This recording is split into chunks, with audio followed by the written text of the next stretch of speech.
کوئی ایسی وہ لا نوئنگ نہیں ہوتا, اس کو پتہ نہیں ہوتا کہ میرے قانونی رائٹ کیا ہیں, تو وہ اگر آپس میں نوٹس ایکسچینج کرتے ہیں یا انہوں نے پرائم منسٹر ہاؤس میں بیٹھ کے یہ باتیں کی ہیں کہ کس کو کیا جواب دینا چاہیے, تو ایسی کوئی اللیگل چیز تو نہیں ہے. اور دوسرا یہ جے آئی ٹی کے اس طرح کے احکامات صادر کرنا یا اپنی ججمنٹ پاس کرنا جی کہ اس سے جو ہے وہ وزیر اعظم ہاؤس کے تقدس کی یعنی وہ پامالی ہوئی ہے, تو میرے خیال ہے یہ جے آئی ٹی اپنی جو ہے نا حدود سے ان کو بھی کراس نہیں کرنا چاہیے.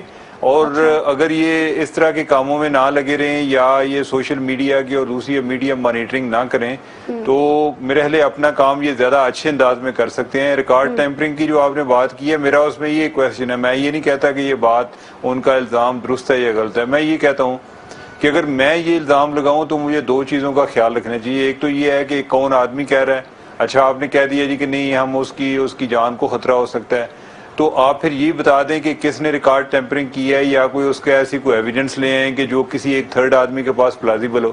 یہ بات نہیں ہے. ہم جو ہے نا اصل میں پارٹیز میں اتنا بٹے ہوئے ہیں کہ کوئی جے آئی ٹی کو ہے تو وہ جے آئی ٹی کو اتنا سپورٹ کر رہا ہے جی کہ جے آئی ٹی نے جی کہہ دیا ہے, تو بھائی یعنی کہ آپ جو دوسرے وہ ڈرتے رہتے ہیں کہ میں جے آئی ٹی کی بات کی تو ہو, یعنی کہ اس کا مطلب ہے کہ میں تو کہیں نواز شریف کے ساتھ مل گیا ہوں. اور دوسری سائڈ پہ یہ ہے جی کہ وہ جو حکومتی پارٹی کی یا ملزم پارٹی کی سپورٹ کرتے ہیں وہ انہوں نے جے آئی ٹی کو ہر صورت میں انہوں نے مسترد کرنا ہوتا ہے. یہ نہیں ہے مسئلہ, یہ ہے کہ ان کو ہمیں میرٹ پر دیکھنا چاہیے. جو بھی الزام لگا رہا ہے یا جو اس کا جواب آ رہا ہے اس کو ہمیں ایگزامن کرنا چاہیے. میں سمجھتا ہوں کہ جے آئی ٹی کو اس طرح کی غیر ضروری کنٹروورسی میں نہیں پڑنا چاہیے, انہیں اپنے کام سے توجہ رکھنی چاہیے. یہ آپ خود اپنے آپ کو کنٹروورشل بنا رہے ہیں جب تک ان کی بات میں یا ان کے پاس کوئی ایسی کوئی سالڈ ایویڈنس نہ ہو یا کوئی ویلڈ قسم کی ریزن نہ ہو, یعنی کہ اس طرح کی غیر ضروری چیزوں میں نہیں پڑنا چاہیے. اچھا عمر چیمہ صاحب, اعتراضات یا الزامات یہاں تک محدود نہیں ہیں. آپ کو یاد ہے واٹس ایپ کال کا معاملہ ہوا, چلیں اس پہ بھی بات آگے نکل گئی, آلدو کی بات آگے اس طرح سے نہیں نکلنی چاہیے تھی, لیکن میں حسین نواز کی پکچر میں آ جاتی ہوں جو لیک ہوئی. اس کے بعد جی یہ رپورٹ سپریم کورٹ میں پیش کی گئی اور کہا گیا کہ جی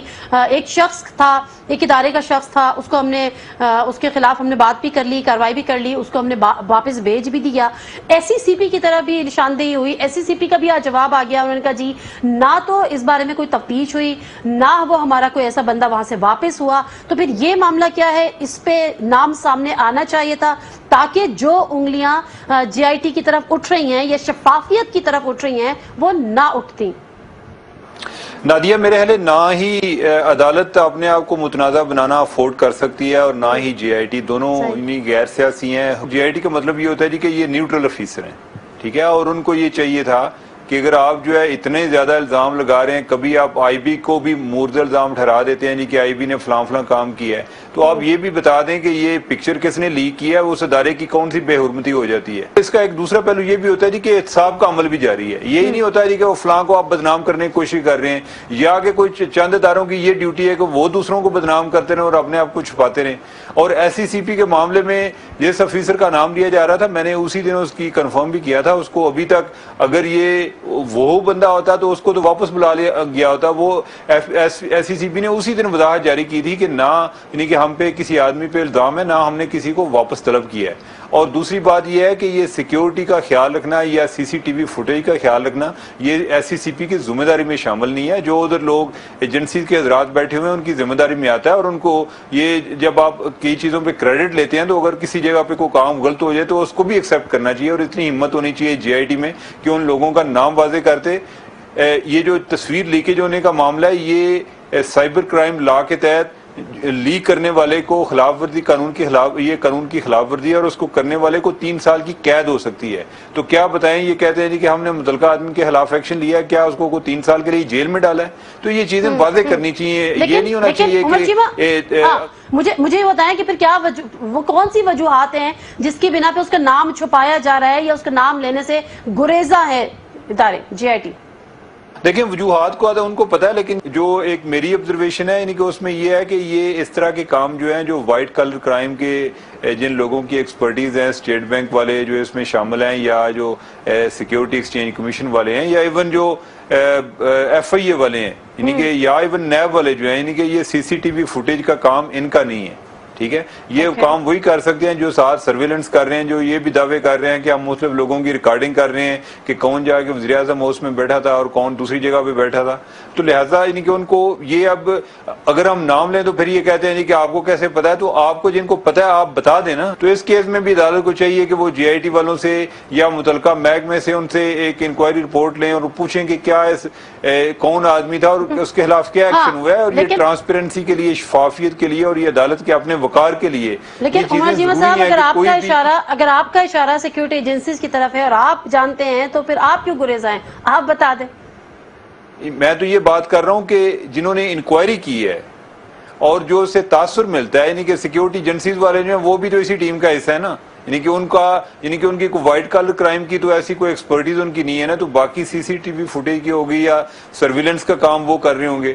تو یہ تو ایک غالب گمان یہی ہے نا کہ انہی کے لوگ ہوں گے. باقی اس کے بارے میں تو جو انہوں نے رپورٹ پیش کیا اس میں تو کسی کا نام نہیں لکھا, یا میرے پاس تو کوئی ایسا کوئی ڈاکومنٹ نہیں آیا کہ جس میں مجھے پتا چلا ہو جی کہ فلاں محکمے کو انہوں نے لیٹر لکھا ہے اور اس بندے کا نام بتایا تو میں اس کو جان بوجھ کے چھپا رہا ہوں. جب مجھے پتا ہوگا میں بتا بھی دوں گا. اس میں کون سا ایسا مسئلہ ہے؟ یعنی کہ یہ ایسا کوئی ایشو نہیں ہوتا کہ ہمیں جو ہے یعنی کہ ہمارے سٹینڈرڈ ہمارے بھی ایک ہونے چاہیے. کسی جگہ پہ جا کے ہم بالکل کسی پہ چڑھائی کر دیتے ہیں, کسی جگہ پہ جا کے بالکل ہم نرم پڑ جاتے ہیں, تو ہمارے بھی سٹینڈرڈ ایک جیسے ہونے چاہیے. صحیح ہے. اچھا, میں ذرا سا بات کروں گی. وزیر اعظم صاحب جب کل پیش ہوئے تو وہ میں بات جو کر رہی تھی کہ جاتے ہوئے تو خوشباش تھے, آتے ہوئے کچھ اداس اور پریشان اور ناراض تھے.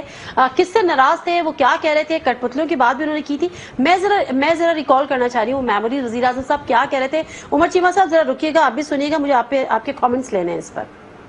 وہ زمانے گئے جب سب کچھ پردوں کے پیچھے چھپا رہتا تھا. اب کٹ پتلیوں کے کھیل نہیں کھیلے جا سکتے.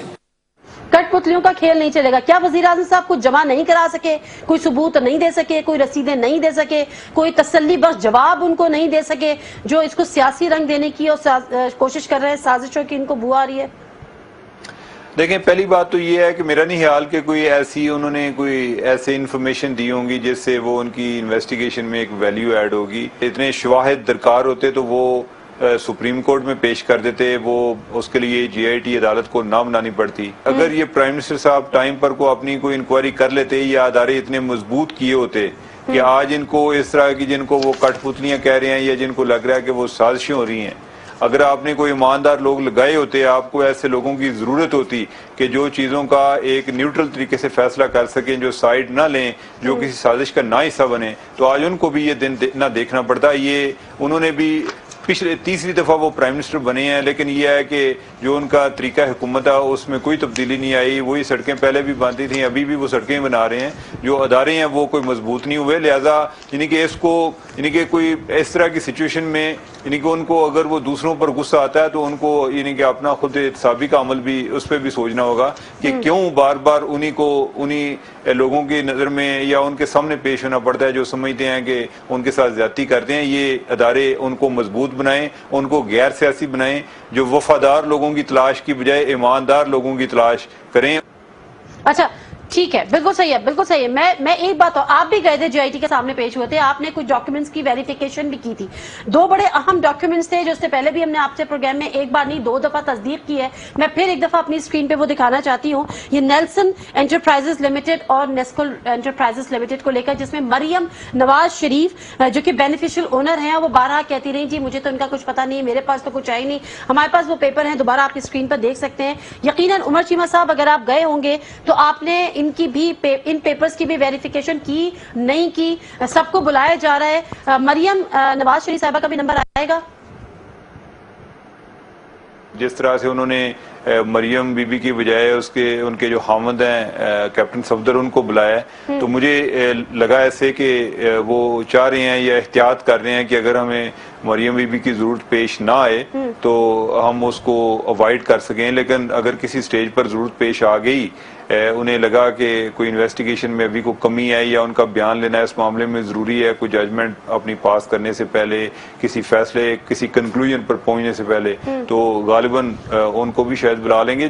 جن ڈاکیومنٹس کی میں نے ویریفیکیشن کی تھی, میرا تو اس میں رول اسی انداز میں بنتا ہے کہ چونکہ یعنی پیناما پیپرز پہ پاکستان سے میں نے ہی کام کیا, تو اب ہوتا یہ ہے کہ جب کوئی معاملہ چل پڑتا ہے تو بہت سارے جیل ساز لوگ یا کوئی اور بھی اسی طرح کوئی ڈاکومنٹ لے آتے ہیں, وہ کہتے ہیں جی یہ بھی ادھر سے ملے ہیں, پیناما پیپر سے ملے ہیں. تو انہوں نے میرے سے تو یہ تصدیق چاہیے کہ آپ یہ بتا دیں کہ کون سے ایسے ڈاکومنٹس ہیں کہ جو پیناما پیپر سے جو ڈاکومنٹس جو ریلیز ہوئے ہیں یہ ان کا حصہ ہیں یا ان کا نہیں ہے.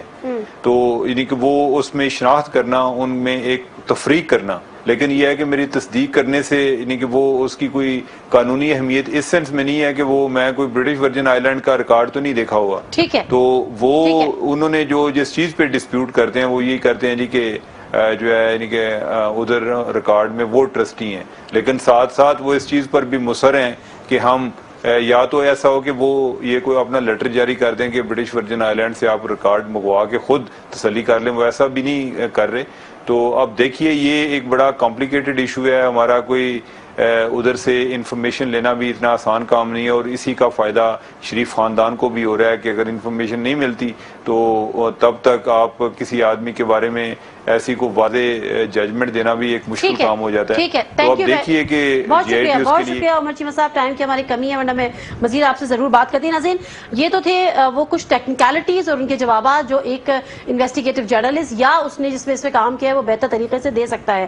میں آ جاتی ہوں وزیر اعظم صاحب کے کل جب پیش ہوئے تھے تو انہوں نے اس کے بعد جب غم و غصے کا اظہار کیا, ناراضگی کا اظہار کیا, ایک بات وہ اور جب دعاؤں پہ معاملات اتر آتے ہیں تو انہوں نے کہا جی ایک JIT اندر ہے, ایک JIT ہے 20 کروڑ عوام کی جو لگے گی کچھ دن میں, یعنی ان کا اشارہ تھا 2018 کے الیکشن پہ. پھر انہوں نے ایک اور JIT کا ذکر کیا کہ وہ اللہ کی عدالت, اس میں بھی ہم سب جواب دیں گے, یقیناً سب جواب دیں گے, لیکن بہرحال جو اس وقت عدالت ہے جس کا آپ کو سامنا ہے, جہاں پر آپ جواب دیں ہیں وہاں پر میاں صاحب حساب دیں. عوام کی بات کرتے ہیں, عوام کی رائے ہم نے بھی لینے کی کوشش کی ہے. سوشل میڈیا پہ بھی جو ایک رینڈملی جو ایک طوفان مچا ہوا ہے, لوگ اس حوالے سے اپنی اپنی رائے دے رہے ہیں, وہ بھی ہم نے جانی ہے.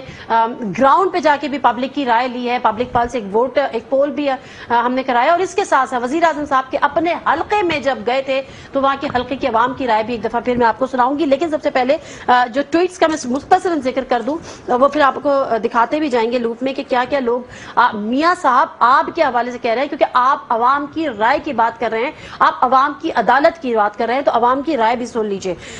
یہ حمزہ بن اعجاز ہیں, الحمدللہ اپنی مرضی سے JIT کے سامنے نہیں گئے تھے, گھسیٹ کر لائے گئے تھے. جو ٹرینڈز چل رہے ہیں میں ان پہ نہیں جاؤں گی.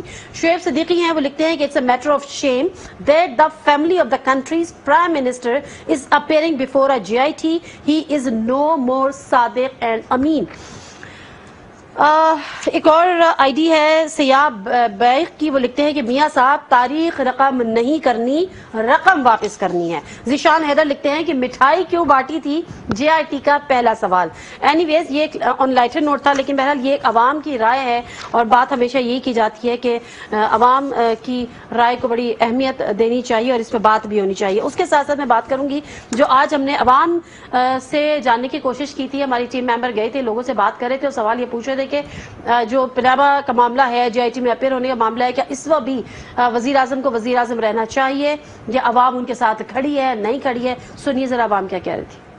وزیر اعظم کے ساتھ عوام بالکل بھی نہیں ہے, وہ شروع سے جھوٹ بول رہے ہیں, ایک بندہ ہے ہی چور, تو عوام اس کے ساتھ کیوں دے؟ عوام تو وزیر اعظم کے ساتھ ہیں, آج بھی وہ الیکشن میں کھڑے ہوں, they are going to won. عوام یہ ہے کہ اگر جو سچ ہے وہ سامنے آنا چاہیے, اگر وہ کرپٹ ثابت ہو جاتے ہیں تو عوام ان کے ساتھ نہیں ہے. جی اب اویئرنیس اتنی زیادہ ہو گئی ہے کہ لوگوں کو پتہ چل رہا ہے میڈیا کے تھرو, تو اوپینین جو پرائم منسٹر کے حق میں تھا وہ چینج بھی ہو سکتا ہے ڈیفینیٹلی. جب سے سپریم کورٹ کی تحقیقات شروع ہوئی ہیں اور ان پہ جو ہے نا وہ ایک الزام لگ گیا ہے, تو اس کے بعد میرے خیال میں عوام ان کے ساتھ بالکل نہیں ہے. کافی لوگ اس وقت سمجھ گئے ہیں کرپشن کے حوالے سے بھی, تو نون لیگ کے ساتھ اس وقت جو ہے بہت کم لوگ ہیں. میرا نہیں خیال کہ اب عوام جو ہے وہ پرائم منسٹر صاحب کے ساتھ ہوگی, عوام ان کے ساتھ ہے ایک قسم کی. نواز شریف جو ہے نا بیسیکلی ان کے ووٹرز کم ہوں گے بیسیکلی یہاں پہ. جی بالکل ساتھ ہیں ہم, الحمدللہ میاں صاحب کے ساتھ ہیں. اسکرپٹ رائٹر بھی ان کا ہے, پروڈیوسر بھی ان کا ہے, ڈائریکٹر بھی ان کا ہے. یہ فیکٹیشیس چیزیں ساری لوگوں کی آنکھوں میں دول جھونکی جا رہی ہے. مجھے تو دیکھنے میں کوئی صاف نہیں لگتا کہ ساتھ کون ہے. آفٹر آل میں تو نہیں ہوں. ہم نواز شریف پہ فخر کرتے ہیں کہ وہ ہمارے وزیر اعظم ہیں. ایجوکیٹڈ تو بندہ کوئی بھی ان کے ساتھ نہیں ہوگا. نواز شریف نے یہ کوشچن کیا ہے کہ عوام ہمارے ساتھ ہے, یہ بالکل ایک ان کا غلط پوائنٹ آف ویو ہے کہ عوام ان کے ساتھ ہے, ایسا کچھ بھی نہیں ہے. ہاں جی بالکل, ہم میاں محمد نواز شریف کے ساتھ ہیں اور آخری دم تک ہم ان کے ساتھ رہیں گے.